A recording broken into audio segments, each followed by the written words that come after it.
Welcome to freshers no Telugu channel. ఈరోజు మనం ఈ వీడియోలో TSLP RB రిక్రూట్మెంట్ డీటెయిల్స్ గురించి తెలుసుకుందాం.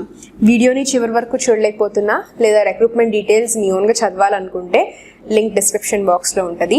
ఆల్టర్నేటివ్గా మీరు గూగుల్కి వెళ్ళన్నా TSLP RB recruitment 2021 freshers now అని కనుక మీరు సెర్చ్ చేస్తే మీకు ఫ్రెషర్స్ నౌ వెబ్సైట్ ద్వారా అన్ని డీటెయిల్స్ ఒకే చోట దొరుకుతాయి. టెలిగ్రామ్ యాప్ని డౌన్లోడ్ చేసుకుంటాం మర్చిపోకండి. బికాస్ టెలిగ్రామ్ యాప్లో ఫ్రెషర్స్ నౌ తెలుగు ఛానల్ ద్వారా మీకు రెగ్యులర్గా జాబ్ అప్డేట్స్ అనేవి వస్తాయి. యాప్ ఆల్రెడీ కనుక ఉంటే డైరెక్ట్గా జాయిన్ అవ్వాల్సిన లింక్ డిస్క్రిప్షన్ బాక్స్లో ఉంటుంది. Telangana state level police recruitment board DGP office complex మీకు వేకెన్సీస్ అవైలబిలిటీ ఇచ్చారు. So Telangana state level police recruitment board మీకు అప్లికేషన్స్ ఆన్లైన్ ద్వారా మీ అప్లికేషన్స్ అనేది సబ్మిట్ చేయాలి. సో ఆన్లైన్ అప్లికేషన్ అనేది మీకు డైరెక్ట్గా అఫీషియల్ వెబ్సైట్లో దొరుకుతుంది. సో ఏ పోస్ట్కి అవైలబిలిటీ ఉంది, ఏ వేకెన్సీస్ ఉన్నవి అనేది చూసేద్దాం. So post of assistant public prosecutors in Telangana state prosecution సర్వీస్కి మీకు వేకెన్సీ అనేది ఇచ్చారు. డేట్ ఆఫ్ సబ్మిషన్ అనేది మీకు ఆన్లైన్ అప్లికేషన్ ఫామ్లో షార్ట్లీ రిలీజ్ చేస్తారు. అండ్ క్యాండిడేట్స్ ఎవరైతే ఎలిజిబుల్ ఉన్నారో వాళ్ళు మీరు ఆన్లైన్ ద్వారానే ఈ పర్టిక్యులర్ పోస్ట్కి అప్లై చేయాలి. డీటెయిల్స్ చూద్దాం. అసిస్టెంట్ పబ్లిక్ ప్రాసిక్యూటర్స్కి కేటగిరీ 7 కింద 151 వేకెన్సీస్ ఉన్నాయి. ఈ పోస్ట్కి మీకు ₹54,220 నుంచి 1,33,000 వరకు పే స్కేల్ అనేది ఇక్కడ మెన్షన్ చేశారు. నెంబర్ ఆఫ్ వేకెన్సీస్ అనేది టెంటేటివే. So according to the requirement ఈ వేకెన్సీస్ అనేవి ఇంక్రీజ్ అన్న అవ్వచ్చు, డిక్రీజ్ అన్న అవ్వచ్చు according to the organization decision. Next vacancy distribution ఇక్కడ క్లియర్గా డివిజన్ చేశారు. So name of the multiple zone 1, multiple zone 2 divisions కింద ఉంటుంది. జోన్ 1కి 68, జోన్ 2కి 83 వేకెన్సీస్ అవైలబిలిటీ ఇచ్చారు. కేటగిరీ వైజ్ డివిజన్ చూసుకుంటే జోన్ 1కి 68 వేకెన్సీస్ మెన్షన్ చేశారు. ఈ 68 వేకెన్సీస్ మళ్ళీ కేటగిరీ వైజ్ డివిజన్. ఓసీ కనుక చూస్తుంటే మీకు 15 వేకెన్సీస్ అండ్ బీసీఏకి 3, బీసీబీకి 3, బీసీసీకి 1 అండ్ బీసీడీకి 3. So according to the categories మీరు ఇక్కడ క్లియర్గా నోటిఫికేషన్లో మీ కేటగిరీ వైజ్ డివిజన్ కూడా ఇచ్చారు. సేమ్ ఫర్ జోన్ 2, జోన్ 2 కూడా మీకు 83 వేకెన్సీస్ మీకు ఇక్కడ డివిజన్ ఇచ్చారు. సో G అంటే జనరల్ కేటగిరీ, W అంటే ఉమెన్, MSP అంటే మెచ్యూర్ స్పోర్ట్స్ పర్సన్, EWS అంటే ఎకనామికల్ వీకర్ సెక్షన్, OH అంటే ఆర్థోపెడికలీ హ్యాండిక్యాప్ పీపుల్. సో మీరు ఇక్కడ డివిజన్ అనేది క్లియర్గా చూసుకోవచ్చు. లాస్ట్ వచ్చేసి మీకు total number of vacancies. Fees structure వచ్చేసి SC ST ఎవరైతే బిలాంగ్ అవుతున్నారో వాళ్ళు 750 పే చేయాలి in regards of the application fees and conduct of the examination, maintenance of the protocol and others. And remaining candidates ఎవరైతే ఉన్నారో వాళ్ళు 1,500 పే చేయాలి regarding the application, examination fees కనుక అని ఈ అన్నిటికీ మీకు 1,500 అనేది పే చేయాలి. పేమెంట్ ఆఫ్ ద ఫీజ్ మీరు డైరెక్ట్గా అఫీషియల్ వెబ్సైట్లో చేయొచ్చు. మీకు మీ mobile number, valid email ID ఇచ్చి మీకు యూజర్ ఐడి ఇస్తారు. సో ఆ డీటెయిల్స్ అన్ని కేర్ఫుల్గా పెట్టుకోండి for further references. And steps ఇచ్చారు how to pay the fees. మీరు క్రెడిట్, డెబిట్, నెట్ బ్యాంకింగ్ కానీ ఎట్లా అన్నా కానీ మీరు అఫీషియల్ వెబ్సైట్లోనే పే చేయాలి. పేమెంట్ అయిన తర్వాత మీరు అఫీషియల్ వెబ్సైట్లో మీ ఆన్లైన్ అప్లికేషన్ ఫామ్ని ఫిల్ చేసి సబ్మిట్ చేయండి. అండ్ ఒక్కసారి పే చేసిన ఫీజ్ రిఫండ్ అవ్వదు. అండ్ అప్లికేషన్ ఫామ్ పే చేసిన రిసిప్ట్ మాత్రం కంపల్సరీ ప్రింట్ తీసుకుని ఒక కాపీ అనేది పెట్టుకోండి. Instructions for the filling of online application form చూసుకుంటే ఫస్ట్ ఎలిజిబిలిటీ క్రైటీరియాని ఫిల్ చేయాలి. And candidates should not register more than 1 application for the recruitment process. And application అనేది ఒక దానికన్నా 2 times మీరు చేస్తే అప్లికెంట్ రిజెక్ట్ చేస్తున్నారు. నెక్స్ట్ చూసుకుంటే మీరు సాఫ్ట్ కాపీస్, మీ పాస్పోర్ట్ సైజ్ ఫోటోగ్రాఫ్స్ కానీ రెలవెంట్ డాక్యుమెంట్స్ అన్నీ మీరు సాఫ్ట్ కాపీస్ ఉండాలి in the form of JPG format. Application will be rejected if the candidate uploads photograph without signature. So me photograph మీద compulsory signature ఉండాలి ఇది. And also photograph అనేది ఇక్కడ చిన్న స్పెసిఫికేషన్స్ని బట్టే అప్లోడ్ చేయాలి. మినిమం సైజ్ కూడా ఇచ్చారు. సో దీని ప్రకారంగానే అప్లోడ్ చేయాలి. అండ్ సో ఇక్కడ క్లియర్గా మెన్షన్ చేసినట్టు ఫోటోగ్రాఫ్, దాని కింద సిగ్నేచర్, ఈ ఫార్మాట్లోనే మీ అప్లికేషన్ ఫామ్లో ఫోటోగ్రాఫ్ అనేది మీరు అటాచ్ చేసి పంపించాలి, లేకపోతే క్యాండిడేట్ రిజెక్ట్ చేస్తారు. And after the payment of the fees మీరు క్యాండిడేట్స్ అప్లై ఆన్లైన్ కనుక మీరు ఫిల్ చేస్తే అఫీషియల్ వెబ్సైట్లో మీ ఆన్లైన్ అప్లికేషన్ ప్రాసెస్ అనేది స్టార్ట్ చేయొచ్చు. నెక్స్ట్ క్యాండిడేట్స్ మీ అప్లికేషన్ ఫామ్ ఫిల్ చేసేటప్పుడు రెలవెంట్ డాక్యుమెంట్స్ అండ్ డీటెయిల్స్ని సబ్మిట్ చేయడం మర్చిపోకండి. రీడ్ ది ఇన్స్ట్రక్షన్స్ అండ్ ఆ తర్వాత ఐ అగ్రీ అని క్లిక్ చేసిన తర్వాతే ప్రొసీడ్ అవుతారు ఫర్దర్ స్టెప్స్కి. సో ఒకసారి సబ్మిట్ చేసినాక అప్లికేషన్ని ఎట్లాంటి కరెక్షన్ చేసే ఛాన్స్ లేదు. సో మీరు సబ్మిట్ చేసే ముందే డీటెయిల్స్ అన్ని క్రాస్ చెక్ చేసుకుని చదవండి. And submission of the online application form తర్వాత మీరు ఒక కాపీని డౌన్లోడ్ చేసుకోండి in PDF format. Further reference కింద ఉంటుంది. ఆల్రెడీ సెట్ అప్లికేషన్ ఫామ్ని and payment of the receipt కూడా, ఫీజ్ రిసీప్ట్ కూడా డౌన్లోడ్ చేసుకుని ఫర్దర్ రెఫరెన్స్ కోసం ఉంటుంది. నెక్స్ట్ క్యాండిడేట్స్ మీరు issuance of the hall tickets కానీ టు ద క్యాండిడేట్స్ ఇదంతా మీకు after the final decision organization తీసుకున్న తర్వాత ఎలిజిబిలిటీ కండిషన్స్ అంతా ఫుల్ఫిల్ చేసిన తర్వాత లేటెస్ట్ స్టేజెస్లో సెలెక్షన్ అనేది చేయబడుతుంది. అప్లోడింగ్ ఆఫ్ ద డాక్యుమెంట్స్ ఎలిజిబిలిటీని ఫుల్ఫిల్గా చేశారు అనుకున్న తర్వాత అప్లికేషన్ ఫామ్ మీరు కాలమ్స్లో రెలవెంట్ డాక్యుమెంట్స్ అనేది మీరు సబ్మిట్ చేయాలి. అండ్ ఫార్మాట్ కూడా క్లియర్గా ఇచ్చారు, list of the documents. So ఇట్లాంటి కనుక మీ ఇవన్నీ ఫుల్ఫిల్ చేసి అప్లోడ్ చేయకపోతే క్యాండిడేట్స్ని రిజెక్ట్ చేస్తారు అనేది మీరు ఇక్కడ క్లియర్గా మెన్షన్ చేశారు. So failure to upload the same will lead to the rejection. List of documents అనేది అప్లై చేసే ముందు నోటిఫికేషన్లో లిస్ట్ ఇచ్చారు.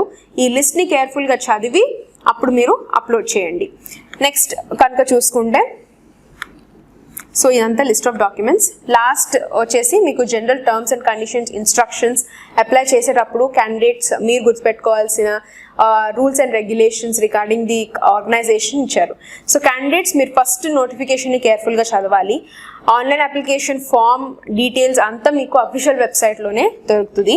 అండ్ అప్లికేషన్స్ మీరు shall be considered only online. And Telangana level police recruitment board ఎట్లాంటి అదర్ రెస్పాన్సిబిలిటీస్ తీసుకోవట్లేదు. So online application వచ్చిన అప్లికేషన్సే కన్సిడరేషన్లోకి తీసుకుంటారు. అండ్ ఎనీ ఎర్రర్స్ కనుక ఏమన్నా ఉంటే క్యాండిడేట్స్ మీరు advise to follow the instructions first, లేదా క్యాండిడేట్స్ని రిజెక్ట్ చేసేస్తారు. సో మీరు ముందే టర్మ్స్ అండ్ కండిషన్స్ని ఫుల్ఫిల్ చేసిన తర్వాతే ఫామ్ ఫిల్లింగ్ అనేది ప్రొసీడ్ అవ్వండి. ఇన్కంప్లీట్ కానీ, ఇన్కరెక్ట్ అప్లికేషన్ ఫామ్ కానీ, హాఫ్ ఆఫ్ ఇన్ఫర్మేషన్ కానీ, లేకపోతే డీటెయిల్స్ కూడా మీరు ఫుల్గా ఇవ్వకపోయినా, డాక్యుమెంట్స్ కనుక మీరు సరిగ్గా అప్లోడ్ చేయకపోయినా కానీ మీ అప్లికేషన్ కన్సిడరేషన్లోకి రాదు. సో లాస్ట్ మీకు వచ్చేసి details of for the candidates మీరు గుర్తుపెట్టుకోవాల్సిన డీటెయిల్స్ అన్నీ ఇక్కడ క్లియర్గా మెన్షన్ చేశారు ఫర్ ది ఆర్గనైజేషన్.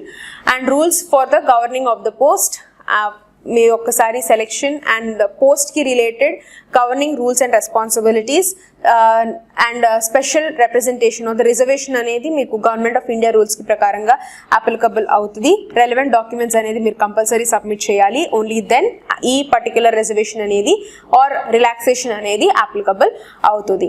సో ఇక్కడ చూసుకుంటే candidates belonging to backward classes community certificate అనేది కంపల్సరీ ఉండాలి.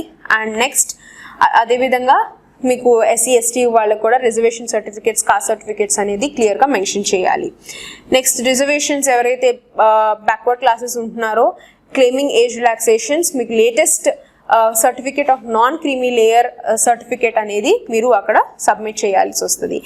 Next remaining certificates are the authorities from the respected asset certificate అనేది ఈ పర్టికులర్ అసెట్స్కి ప్రకారంగా మీ సర్టిఫికేట్స్ అనేది అసెట్ చేసి ఉండాలి. Next general terms and conditions and multi zonal post availabilities and as mention increase అని అవ్వచ్చు, డిక్రీజ్ అని అవ్వచ్చు. Next instructions to be red carefully. Last terms and conditions మీకు ఇక్కడ క్యాండిడేట్స్ మీరు ఫస్ట్ అప్లికేషన్ ఫామ్ ఫిల్ చేసేటప్పుడు ఈ పర్టికులర్ అప్లికేషన్ డీటెయిల్స్ అన్ని చదవండి.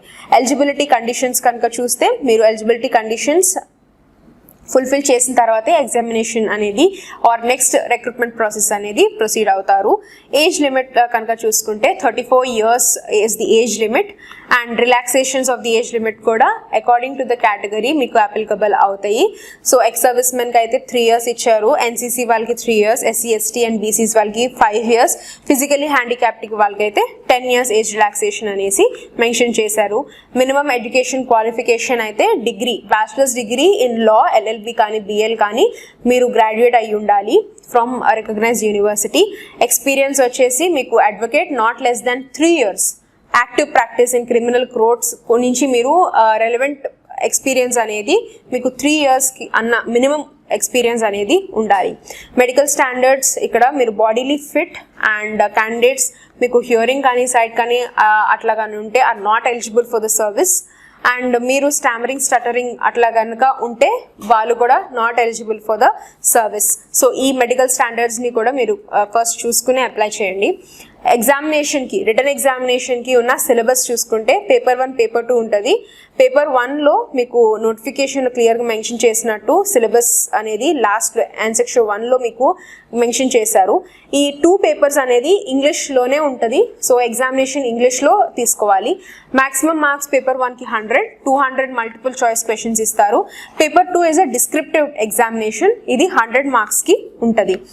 నెక్స్ట్ నోట్, పేపర్ 1 అది ఆబ్జెక్టివ్ యాజ్ మెన్షన్. సో దీంట్లో ఆబ్జెక్టివ్ క్వశ్చన్స్ 200 క్వశ్చన్స్ ఉంటుంది.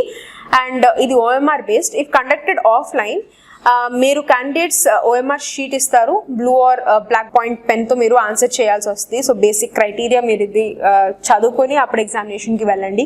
పేపర్ 2 అనేది డిస్క్రిప్టివ్ ఉంటుంది. సిలబస్ అంతా మీకు drafting and all of the questions blue or black ఇంక్తో మీరు ఒక బుక్లెట్ ఇస్తారు to write your answers. Qualifying marks of the written examination, OC వాళ్ళకి 40% క్వాలిఫైయింగ్ రావాలి, BC వాళ్ళకి 35, SC అండ్ ST వాళ్ళకి minimum qualification for selection in the written examination వచ్చేసి 30% of marks. Each question in paper 1కి కరెక్ట్ అయితే 1 mark ఇస్తారు. And ఒకవేళ ఎనీ ఆన్సర్ కనుక చూస్ చేయకపోతే 0 marks and 25% of full marks designated shall be awarded as the negative percentage of marking for the question అనేసి mention చేశారు.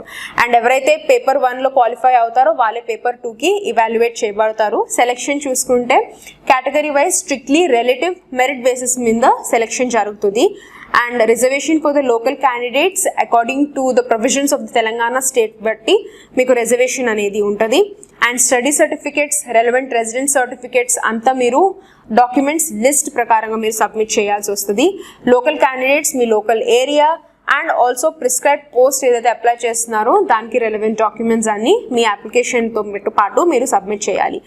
And explanations, education institutes అంటే మీరు ఎనీ యూనివర్సిటీ కానీ ఎడ్యుకేషన్ ఇన్స్టిట్యూట్స్ కానీ అది రికగ్నైజ్డ్ అయి ఉండాలి ఫ్రమ్ స్టేట్ గవర్నమెంట్ కానీ యూనివర్సిటీ UGC నుంచి అన్న కానీ రికగ్నైజ్డ్ అయి ఉండాలి.